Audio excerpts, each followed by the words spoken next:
Hello. In the 193rd episode of the A is for Architecture podcast, Lee Ivett joined me for a second time, 1,591 days since his last appearance here. Now a professor and head of the London School of Architecture, and still an active architect through his practice Baxendale, I wanted to speak to Lee to discuss architectural education and practice life. As architecture's professional bodies push for recognition and reform, whilst governments, or their financial backers, who knows, seemingly push back, it appears like the profession is at an inflection point. Lee argues for a radical shift in how we train the next generation and, with style, describes the urgent need for a more responsive, integrated education.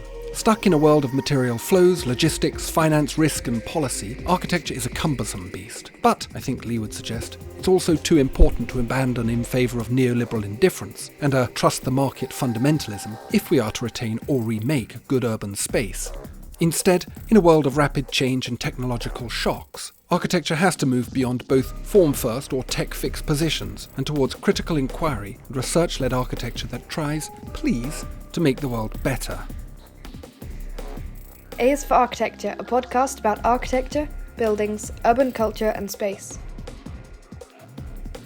Hello and welcome to another episode of the A is for Architecture podcast. I'm talking today to Professor Lee Ivett of London School of Architecture. Lee, it's the second time you've been on this podcast and I'm very glad to have you back. We're going to talk, I hope, about education of architects, of designers, and also, I guess, what that implies for the profession as a whole, and your thoughts on, I guess, how practice is changing, will change over the coming years. Before we get to that thorny topic, can you introduce yourself, please? I can try, yeah. My name's Lee Ivett. I'm the head of the London School of Architecture, Professor of Architecture. As well as being head of London School of Architecture, I'm also part of the University of the Built Environment, who LSA recently merged with, which we might discuss as part of this. I'm also a researcher and a practitioner. So, as you know, Ambrose, we had a practice called Baxendale. Up until around 2018, when we both kind of moved full-time into an academic context, but that academic context isn't one that's then kind of stopped me producing work. But I think that work then became ever more focused on the output as a research endeavour, or as at least a kind of more critical form of practice than just business-related practice. And in recent years, I've kind of consolidated that kind of type of live action research under a theme called Other People's Dreams, which established and developed in my former job at the University of Lancashire with colleagues, including Katerina Stefanescu, Sam Edington, also supported on the teaching side of that by Nima Murray as well. So it's been since we last spoke, I suppose it's been quite an interesting evolution from going from practice in a very certain way with a bit of teaching to now all in academic professor, all of that. Yeah, for Fully sure. sold out. Bought in, sold out, yeah. Yeah. What do you mean by live action research? So I think for a lot of folk, architecture is one thing, research is another thing. Yeah. Practice is one thing, and then writing about practice is a distinct thing. How have you squared that circle? What does that look like in your own work? I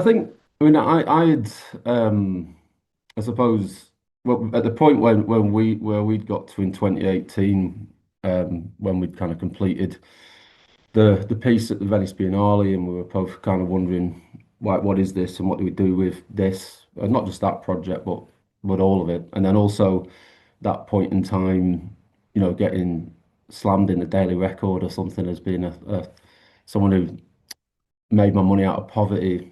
There was a kind of, and also I suppose at that point, having gone through a process of having, my work for researched, and then as we started working together, also then seeing the benefit of working with yourself, not only as a practitioner, but also in terms of research and translating that kind of practice into written outputs or drawn outputs or disseminated outputs.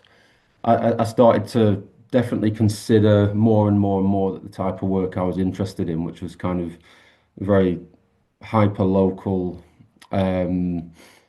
strategic development, but through immediate action, immediate participatory action.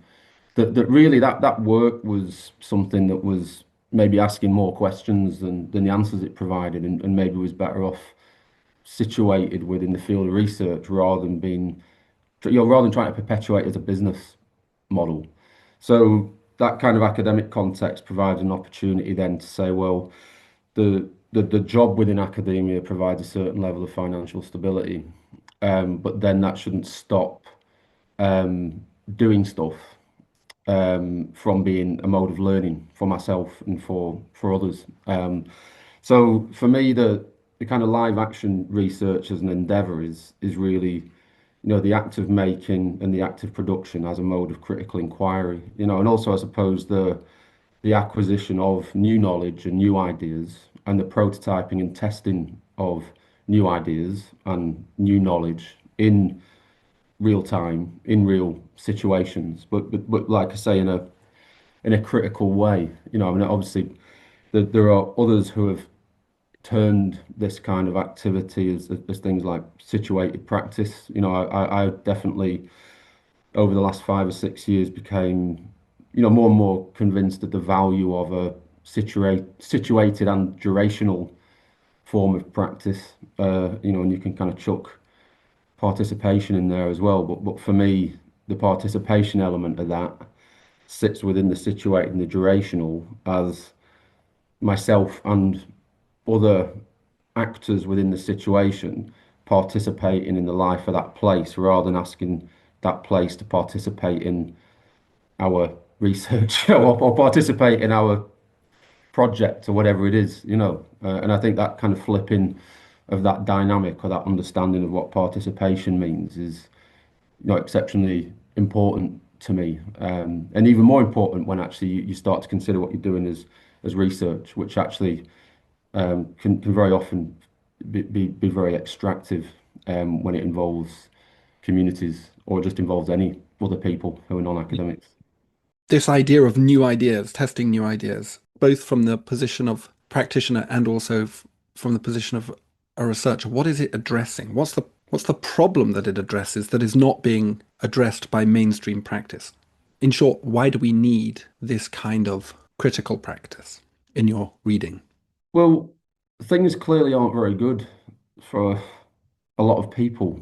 So, and I'm interested as an architect in why, the built and the spatial environment is made in such a way that it quite often perpetuates inequality, perpetuates ill health. It um, creates or appears to create division.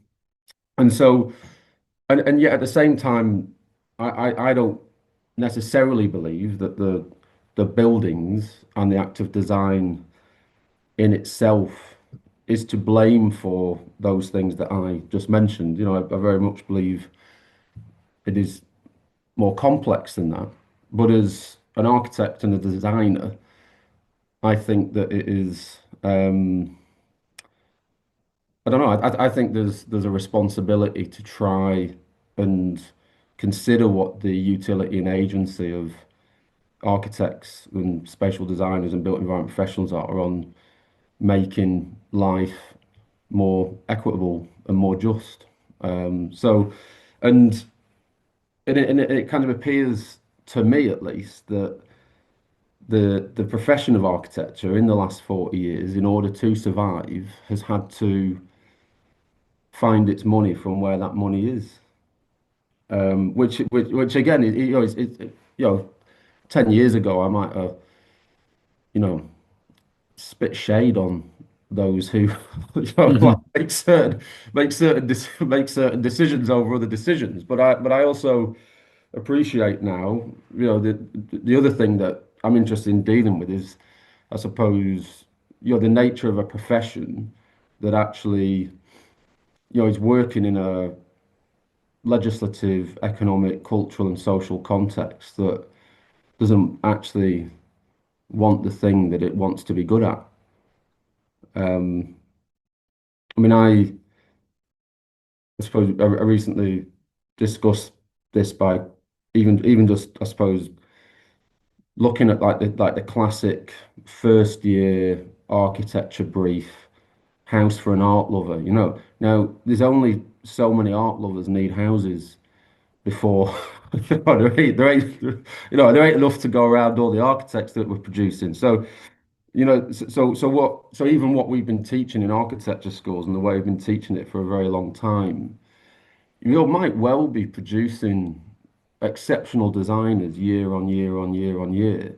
But if we're then chucking those people into a world that ain't buying what they're selling, um, then what's the point? Mm. So, so that for me is the sort of like I say, I think for me within the context of architectural education, there's two, I suppose, critical points of interest. One is this, you know, looking at the world around us as it is right now, what's our responsibility in trying to make that, yeah, a more equitable, more just, healthier, sustainable place for all people all the time. But then also, in order to do that, then we have to change the entire um, kind of culture through which architectural production occurs. Because at the moment, not enough architects are being asked to do the things that we're teaching them to do, Mm. or would like to teach them to do. And that's the piece of the jigsaw that I don't see many of the architecture schools maybe really trying to pick at, Mm. or address. It's an interesting point you make, which is that architecture as a design practice itself, beyond the products that it makes, buildings and the urban, can itself be an ethical practice. And I've been thinking about this quite a bit recently, thinking about this phrase that's been rattling around in my head, which is design as an ethical practice. Not design outputs as ethical goods, but the act of design itself being potentially, not inherently, but potentially with the right techniques and strategies and approaches and attitude being, to all intents and purposes, to use an old word, a moral good. And it seems that certainly this emerging field of architectural thinking that your work sits within sort of implicitly argues for that position, that design itself can be ethical. Is that fair? Yeah, I think it's fair. I think also, I mean, does it even make any sense? I mean, am I? I just have I just attached some words together and sort of said that sounds deep. I should probably.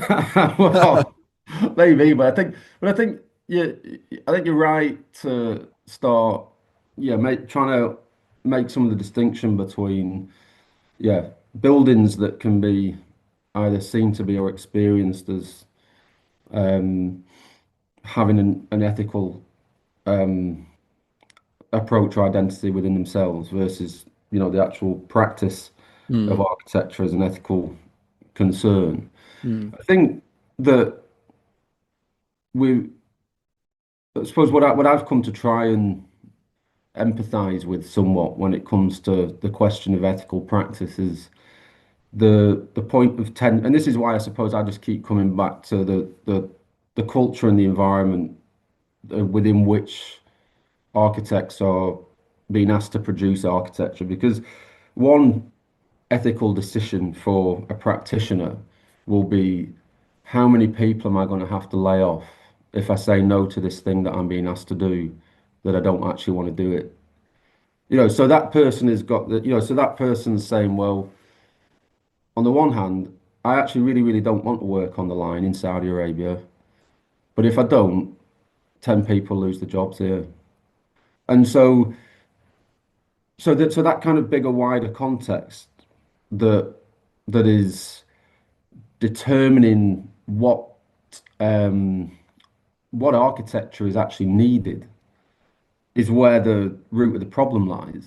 So, um, and so if we want to be able to support um, the the kind of adoption or acknowledgement or action around ethical forms of practice that maybe yourself and myself might understand through the lens of an ethics of the impact within which that form of practice will have on wider society, then there's somewhere else in that kind of circle that is how do we get to a point where wider society wants our ethical practice as well? So like the Hmm. whole so it so that's where I see us, yeah, the complexity in it. And you and also where I suppose this is the other thing about um where alternative modes of practice, sit. And really, the ultimate aim of any alternative mode of practice should be to not be an alternative mode of practice.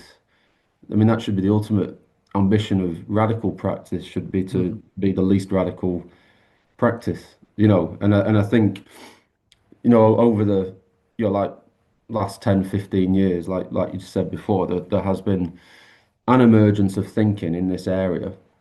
Um, but that is still seen to a certain extent as a nuisance within the big, within the kind of bigger picture of what's actually getting built day to day. Because, you know, for every you know, rammed earth house that's getting built for a family that can afford it, there's another student housing block going up, made out of flammable cladding panels. So it still feels, so even though this has definitely become more prevalent within the discourse, if Mm. you will, this idea of ethical practice and ethical approach. I mean, it's not it might be in the discourse, but it's not yet normative within the output. You Is know. that because it's difficult to scale? As you say, a sort of rammed earth building is fun, or even CLT, like there's building regulations which prevent like timber construction over certain sizes in metropolitan areas. Mm. Is it the issue of scalability, or is it, as you said earlier, this idea of a durational engagement, which is at the heart of a kind of ethical practice, so that it doesn't become an extractive or impositional hierarchical process? Is simply an uneconomical model, both for the architect, but also for the client or the financier, developer of architecture. Like you can't afford to do this thing. And so we end up in this kind of world of two types of architecture. We have this small critical practice, and then we've just got what I like to think of as capitalist vernacular. Capitalist vernaculars are good. I mean, that's a good term. I like that, capitalist vernacular. We had someone give a lunchtime guest talk at LSA last week, Anna McMillan, I think, and she referred to the economic man, and I quite like that as well. Like, it's this kind, we've just ended up designing for the economic man. And I think that sits quite nice along that term of capitalist vernacular as well, And yeah, I was quite amused by the kind of wit and truth in that idea. Yeah, it just strikes me as that we've, in a way, and perhaps this is where we can segue into talking about education. In a way, what we're still doing in architectural education is teaching something that's quite purist as a design enterprise. And in the world of commercial architecture, really what we're delivering is the last 5 millimeters, to use Robert Venturi, on systems building engineering.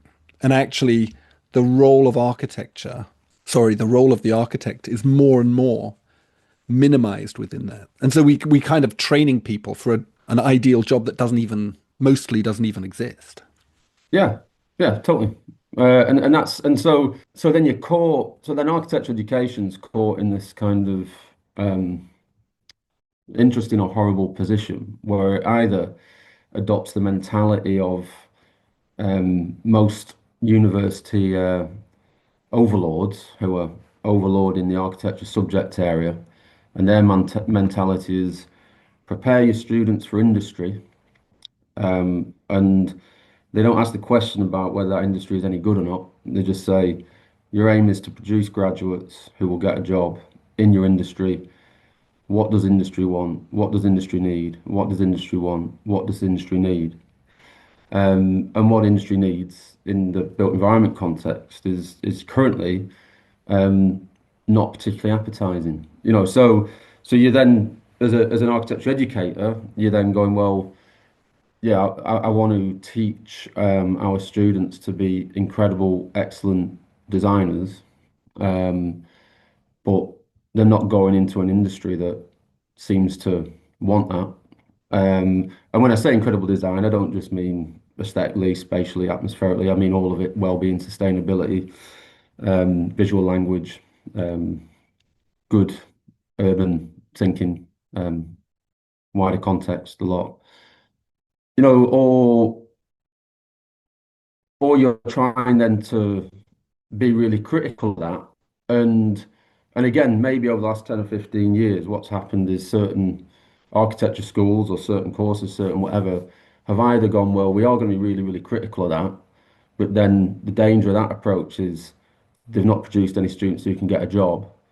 Or you've gone, well, I'm going to produce students who can get a job, but they're very quickly conditioned and compliant within the thing that's actually the problem, and I suppose, and I, as boring as it seems, I'm interested in that kind of that scenario, like actually, how um, I support students to be able to operate in the world as it is, whilst also being able to change it into the world that it should be or could be, because again, I've had to learn that you can, yeah, shout as loud as you want outside the room, but you can probably make more of a difference when you're in the room, or at least to appreciate that there's kind of multiple ways of trying to make a point, or that the point you're trying to make doesn't have to be made in the next 30 seconds. It can be made over the next year, 5 years, 10 years, whatever it is. That so I think there's that tension at the moment potentially within, and not just architecture education. I still feel that these positions within architecture education are still kind of needlessly kind of tribal. And there's still, and not as bad as when I was in architecture school, where it was, like kind of, if you were interested in sustainability, you were some kind of, you know uh, yogurt weaving hippie who would make ugly buildings. And then if you were interested in, deconstructivism and blah blah blah, you would kind of some, obviously, some pretentious arsehole who thought, architecture was frozen music and all that kind of thing. But I don't see why you can't be both. That was the thing for me. I suppose my frustration during my being in architecture school was I was interested in all of these things. I was interested in praising shadows. I was interested in making stuff out of old car tires or whatever. It's just it didn't feel to me that stuff had to be in opposition to each other. And that's what I mean. And I think it's the same now as well. Like actually, do we need to create a situation where, as an architecture school, you're trying to foster some just radical idea of alternative practice, but that is only ever going to be able to manifest itself for those who can either afford that radical mode of practice, or for those who are situated in a very, very activist situation or position. So if that kind of alternative, interesting, radical practice can only ever sit within the field of activism, then it can't actually ever do much. So, but again, at the other end of the scale, yeah, if you're just producing students for industry as it is, then you're not making anything better either. So it is important for me then to think about, like, what can I do within the context of an architectural education, an architecture school, to try and um, support students to be incredible designers, Mm. incredible critical thinkers, but also for them to be able to understand why the culture of architectural production in this country is the way it is right now. And also to then understand, well, what policy, what legislation, what taxation, what incentivization, what socially, what culturally has to change in order for you to be able to do the things that we're actually teaching you to do and teaching you to care about. Um, so that they leave that education with, a literacy and a grammar that is not just a design literacy and a design grammar and skills and methodologies, but they actually, you know, leave that education with their idea of the context within which architecture is produced being expanded beyond the context as a site or the context as a climate or the context um, as a client, but actually that context is a political one, it's an economic one, it's a legislative one. Mhm. Um, and actually, it's mainly those things that are going to dictate the way your building looks Mm. than actually anything to do with climate, site, local people, local need, etc., etc. Mm. And if you want that building to be more concerned with climate, site, local need, culture, etc., then you need to be able to navigate, negotiate, and advocate within those terms, not just terms of aesthetics, composition, environmental sustainability, etc. So obviously you moved, as you said, from University of Central Lancashire, and you're now down south in London as the head of the London School of Architecture within the University of the Built Environment. How have you seen the transformation, I guess, or the difference between those two modes of teaching? Because it seems to me, from my outside view, that LSA it has a model which perhaps allows that both and approach to architecture, where they're embedded in practice and they are concerned and therefore involved in, concerned with, aware of that negotiation, as you call it, but also that they're very design oriented. They're guided in their design work. I guess the simple way of asking this question is, how do you educate like this?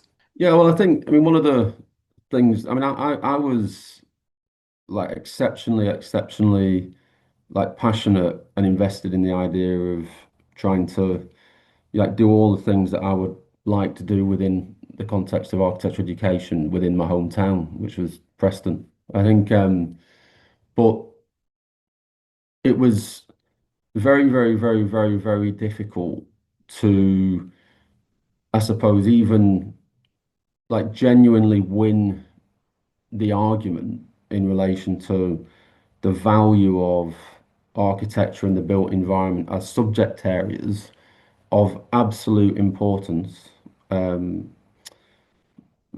within the university, but also within wider society, within a larger university structure that was, first of all, trying to um, save loads of money because our higher education system is fundamentally broken.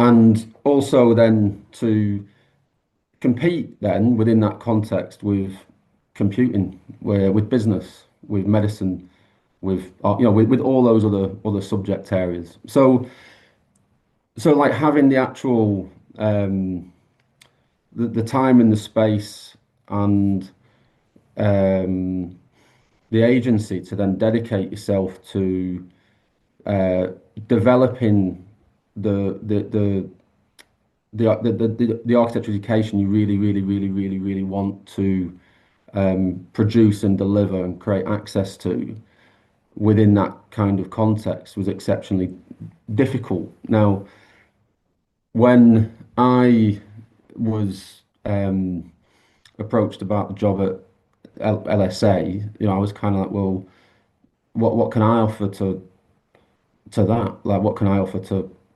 there's plenty of good people in London doing plenty of good things, like that. What can I offer to that kind of situation? Whereas I was always quite sure about maybe what I could offer to, your situation as it was in somewhere like Preston, and what I could offer to that. But what I did see at LSA was what you were just describing before, whereas actually already in place was kind of the program as it is and as it's built and its founding principles and its ethos is very, very much how I would imagine a postgraduate course in architect. Like for me, you're spending time in practice. You also have modules called design think tanks where you work collaboratively, in collaboration with local authority, with practice, with situated and durational situations, that in the same way that I wanted, the architecture school in Preston to be really, really concerned with that region and that area and to not feel the pressure of trying to find something more glamorous and more cool or more exciting or whatever, that actually all of that stuff could be right there. LSA holds that as its ethos as well. Like we'll never do student projects outside of London. We will never do that. And me going in there will never change that. So I think it's got a set of founding principles, which were again principles of activism and advocacy to try and do something different, and to try and, on the one hand, think in interesting, radical, alternative ways, but on the other hand, be utterly connected to practice in all of its forms.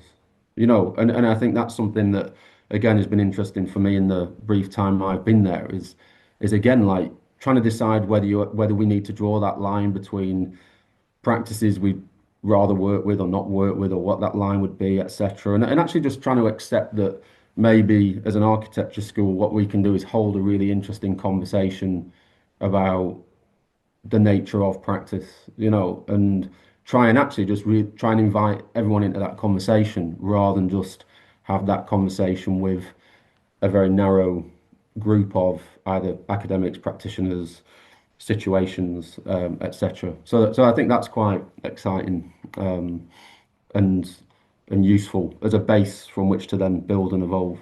Do you think that this model is better able, therefore, to deal with some of the challenges to practice and to student learning that have emerged over the last 5 years? Obviously, we had COVID and lockdowns, which caused incredible disengagement across the board with students, and a kind of, way I think about it, is a sort of disenchantment in the story we sell as educators in higher education, which is to do with a certain promise about being together and learning collectively. Like it kind of draws on ancient ideas around the need to be in a lecture theatre, for example, like that charade, which seems to have gone the way of the wolves, but even in seminars and trying to engage students in tutorials. So we had that. And then in the last 2-3 years, we've had the emergence of things like AI, which seems to me to be a response in a way to that virtualization of education that occurred through lockdowns. Do you feel like the model that you pursue at LSA, because it's sort of more concerned with, I guess, reality, that you're able to train design thinking to get past these crises? Yeah, and I think the and maybe we're more concerned about reality than being concerned with dealing with reality. I mean, I'm very much concerned, like I said before, with the way things are and Mm. why those things are the way they are. Um, and I mean, it's like interesting what you're saying there about the impact of COVID, the impact of AI. Like all of a sudden, everyone kind of realizing that if you really, really, really, really, really, really want to, and it might not be perfect, you can deliver an education remotely and online, Mm.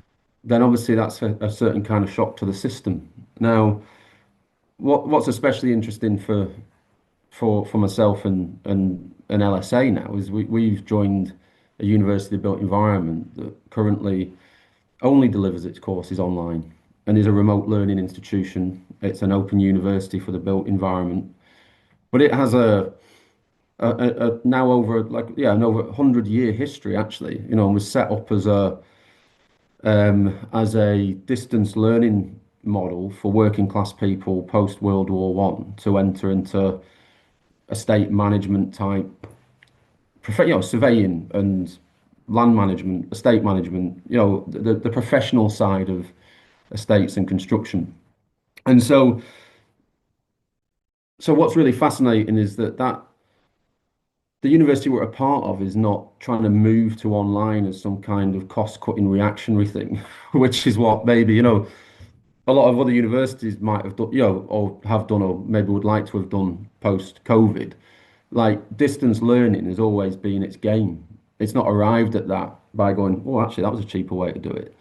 And actually, the University of Built Environment, now that it also has the LSA as part of its portfolio, is actually now more interested in how we can create genuinely hybrid and diverse modes of built environment education that allow accessibility to that education to be something that the student or the learner or the trainee can also build and construct themselves, because, and I think that's another thing that both LSA and the University of Built Environment have already in parts, but have this incredible potential to create an attitude to higher education that says, if you've not done this after 3 years, or if you've not done this after 2 years, or if you've not done this after X amount of years, that does not mean you're a failure and you're in the bin, like that actually,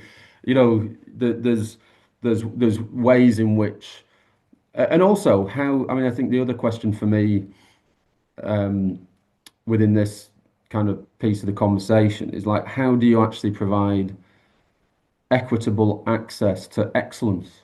Because that was always, again, the challenge for post 92 regional universities is, well, how are you actually ever going to attract the best academics, practitioners, and thinkers to those universities?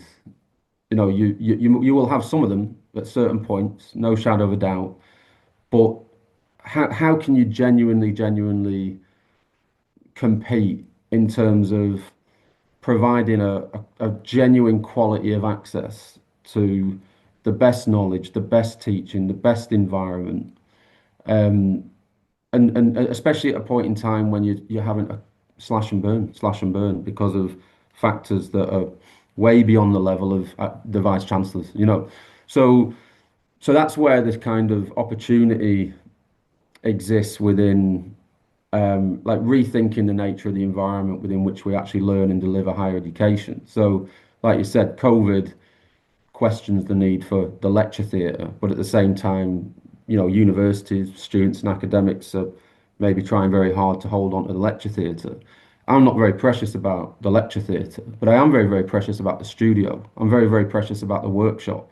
I'm very precious about my students learning in factories or learning on building sites. So for me, it's a question of accessibility to experiences that are going to empower that acquisition of knowledge and skill and method. And in some cases, that might be best done online and having access to the world's expert on social housing versus someone who's just Googled it a week before they've got to deliver a lecture on it. Like, versus, but at the same time, whilst that might be happening online, still being able to have access to places where innovative, sustainable material is being made and developed, or having access to a space that's got a high ceiling and north light and tables and scalpels and so. And at the moment, we're in this kind of seemingly binary condition when it comes to these things. It's like, well, this is kind of, especially within architecture education, this idea, well, this type of thing is bad for it over here. This is good for it over here. We have to save this, reject this, rather than thinking actually really critically about, for all the different constituent parts of an architecture education, what is the environment that creates the greatest access to the greatest experience, I suppose. That wonderful higher education word, experience has Yeah, yeah. entered the chat. Yeah, yeah. I know, and that's I mean, and that's very, very interesting within higher education, where you there's um there's various spreadsheets now that are used to um you know smack you across the face within the context of higher education, and there's like a student numbers spreadsheet. There's obviously money in and out spreadsheet, and then there's student experience and satisfaction spreadsheets. And yeah, and most academic leaders within most universities are now that is their performance is not measured on um, qualitative ideas. It's measured on quantitative outputs. And actually quite often quite dubious, they're quite dubious in the way in which they're calculated and analysed, and understood as well. So, Mm, if you say, well, the reason this experience thing seems to be getting less is because, I've just had to reduce the amount of lecturers by 3 full-time positions. That doesn't seem to be a valid reason.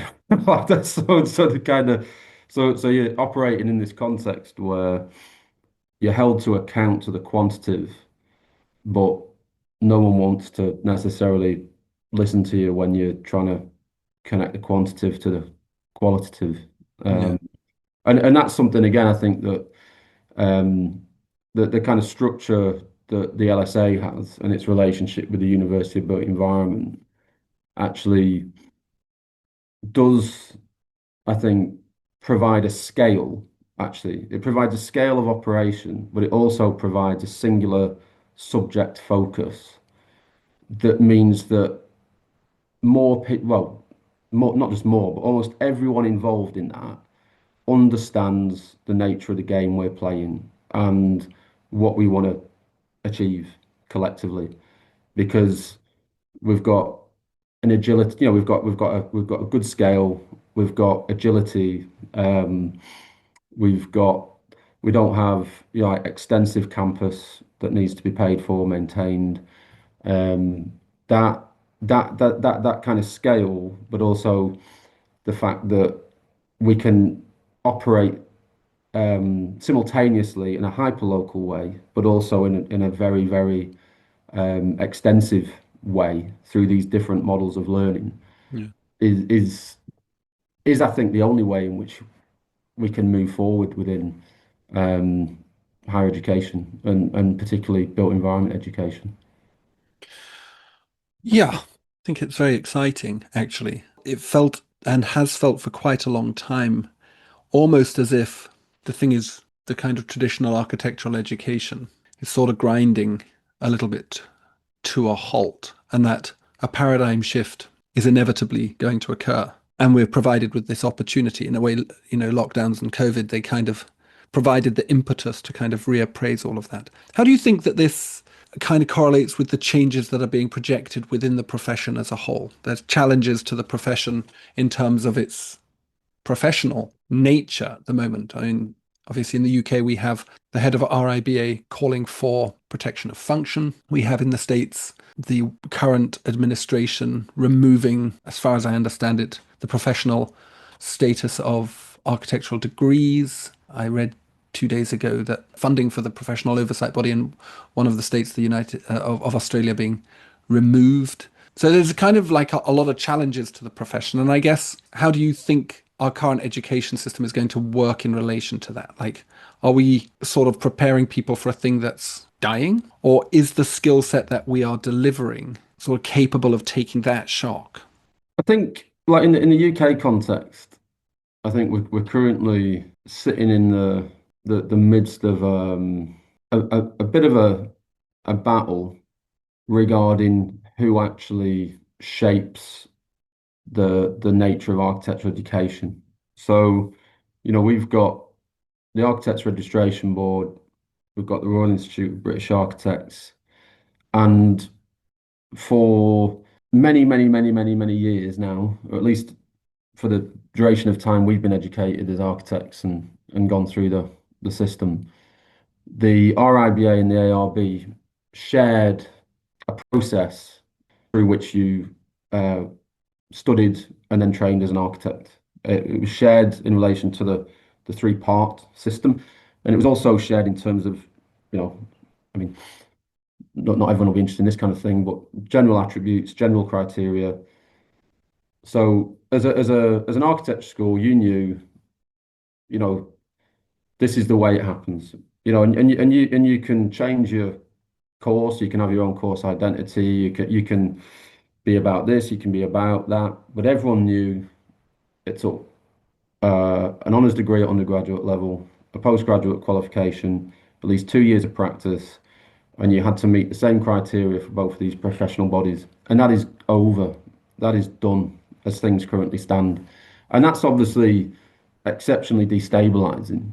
And you are now moving into a situation where the RIBA having been left behind in many ways when it's come to this educational reform. And they may or may not be on the right or the wrong side of history and all this. To a certain degree, I really don't know. But they have been currently left behind in terms of that kind of reform of architecture education. And again, whether anyone likes it or not, joining the RIBA is an expensive choice, and joining the ARB is mandatory. You could see so if you're an architecture school, then again, whether you like it or not, that's the ARB side of this is where you're pointing towards. So like the whole, so we've got based on the earlier conversation, we've got a professional context where actually the practice of architecture in this country is exceptionally difficult at the moment, exceptionally devalued, exceptionally contested. But we've also now got the system of architecture education is now also exceptionally contested. So it's quite so. On the one hand, you think, oh, maybe there's real opportunity in this chaos. That's like, ultimately you think, well, this is the point now at which we all emerge like phoenix from the flames and do wonderful things. But or we on the get to other the hand, event horizon or are sucked into a black that's hole. it. Yeah. Or we're just all sleepwalking into something potentially quite horrible. Now, I mean, I've seen actually that. I mean, the latest from the RIBA is it's essentially calling for the abolition of the ARB and the creation of a different, independent regulator, like a built environment council. I've heard it referred to. So yeah, so at the one hand, you've got the ARB moving forward. It's now started to implement its changes to education. It's now trying to move forward with implementing changes to the professional practice experience component of training to be an architect. And on the other side, you've got the RIBA kind of, I don't know, yeah, that's it. I don't yet know what their position on all of this really, really is. But I do agree, but I do also agree with their kind of desire to protect the function of architect and architecture. I mean, I actually probably do sit there. I would like to find a way of, like the actual function and the practice of architecture being something that there was just at least one way of being able to say this is really, really, really important, And at the moment, it feels like there's not enough value placed on what we do, and at least protecting the function of it is one way in which society and politics and everyone else can draw a line and say is this is how important it is. We're not just going to protect the word. We're going to protect what is actually done. So I am supportive of that position. But Do you think it's because architecture as a discipline compared with the other professions is extremely difficult to define? It doesn't have a stable body of knowledge. It's not like training to be a doctor where there is an expectation of a series of very clearly defined knowledges, practices, technologies, systems, processes, so on and so forth. Very clearly defined. Accountancy likewise, law likewise. Whereas with architecture, I mean, to go back to the beginning of our conversation, critical practice versus mainstream commercial practice. So when the public look at it, they're like, well, what is it then? Like, what is it that you do? Yeah, but some people in medicine plump other human beings' lips, and some people in medicine save lives through open heart surgery. I mean, I think that there's still it depends on where you kind of draw the line between, like, within a subject and a discipline, and whatever it is. I mean, I agree with you. Um, I do agree with you up to a point, but I suppose that and actually this has made one of the kind of, yeah, for me, one of the fundamental failings of architecture as a profession and architecture as an education over the past 70, 80 years, um, is actually there are some um, fundamental things. We just got bored with them, and and started becoming obsessed with surface and form and theory, and and a load of things that, again, that are not things that I want to reject or push away from architecture education, but I don't think it's unfair to say that actually the profession in this country, or in a Western global context, actually lost interest in the way stuff was made. Like, from, actually, yeah, 1930s, 40s, and especially over the last kind of 40 years, kind of lost interest in the way stuff was made, and it became interested in other things, and that has killed us in terms of our societal, and professional and economic relevance. So I think there is a baseline there, in the same way there is in all these other professions. We just stopped being interested in those things to the extent at which we need to be interested in those things, and that needs to be repaired. Now, I do now see that actually a lot of architecture schools have moved towards a repair of that, and do seem exceptionally interested in how things are made and putting things together, and in beautiful ways and interesting ways and ambitious ways, not just at the level of pure pragmatism. But having gone through that process of returning to that interest, um, that now needs to translate into the industry. That now needs to translate out of education, and then and I think it's translating a bit into practice, but then it also needs to then translate from education into practice into the industry, through that we practice for, or towards, or at the behest of. So, and we're not there yet. And I suppose I don't know whether that's a process that can be accelerated, Hmm. or not. But I do think that trying to, and the ARB have tried to do it by coming up with 40 something competencies, which they believe that these are, if nothing else, these are the things that every architect needs to demonstrate they're competent at. And not excellent at, just not really good at, just competent at. 42%. Yeah, just 42% at. Yeah, exactly. And then that's the next part of the conversation, isn't it? Because I suppose, I mean, like, because there's being competent at things, and then there's being excellent at things, and that's the next, like, part of that jigsaw, is how do you kind of move, yeah, from competency to excellence. Teaching excellence, now that's a difficult one. I mean, this is all very challenging for younger listeners and people perhaps orientating themselves towards careers in design in the built environment, architecture particularly. Is there a sunny future? What does it look like? Does it look like a thing, or does it look like a series of interlocking things, or perhaps even disparate things that they can find their way into?